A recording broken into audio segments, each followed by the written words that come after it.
మొన్న జరిగిన ఎపిసోడ్లో బిగ్ బాస్ హౌస్ మొత్తానికి నిజంగా చెప్పాలంటే సుమన్ శెట్టి హౌస్ మొత్తానికి టీ లేకుండా పాల ప్యాకెట్లన్నీ పిల్లిలా తాగేశాడు. అండ్ రెబల్ సుమన్ శెట్టి అర్ధరాత్రి చేసిన ఈ దొంగతనంలో తెల్లారేసరికి ఎవరికి టీ చుక్కు కూడా లేకుండా పోయింది. అయితే ఉదయం కాగానే రేషన్ మేనేజర్ అయిన రీతు ఫ్రిడ్జ్ ఓపెన్ చేసి చూసేసరికి పాల ప్యాకెట్లు కనిపించలేదు. దీంతో రీతు చౌదరి పాలు ఎవరు కొట్టేశారు అంటూ హడావిడి చేసింది. మిగిలిన హౌస్ మేట్స్ అంతా ముందు సంచలనాన్ని అనుమానించారు, కానీ చివరికి కాదని తెలుసుకున్నారు. అయితే రాత్రి పాలు కొట్టేసిన సుమన్ దివ్య మాత్రం మామూలు యాక్టింగ్ చేయలేదు.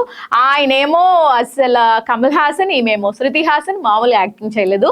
పాలు ఎవరు కొట్టేసినా ప్లీజ్ ఇచ్చేయండి అంటూ దివ్య మహానట్ యాక్ట్ చేసింది. సుమన్ శెట్టి అయితే అమాయకుడిలా ఫేస్ పెట్టి అందరినీ బోల్తా కొట్టించాడు. ఇక రేషన్ మేనేజర్ అయితే రీతు మీద కూడా కొంతమందికి డౌట్ వచ్చింది, కానీ ఎవరు అసలు రెబల్ ఎవరు అనేది కనిపెట్టలేకపోయారు. అయితే రెండో టాస్క్ విజయవంతంగా పూర్తి చేయడంతో కెప్టెన్సీ కంటెండర్షిప్ రేస్ నుంచి మరొకరిని తప్పించే ఛాన్స్ రెబల్స్ కి అయితే అయింది. దివ్య సుమన్ నిఖిల్ని అయితే ఎలిమినేట్ చేశారు. సో మీకేమనిపించింది సుమన్ శెట్టి గారి ఆట తీరు? నాకైతే చాలా బాగా అనిపించింది. కామెంట్ బాక్స్ లో కామెంట్ అయితే చేయండి.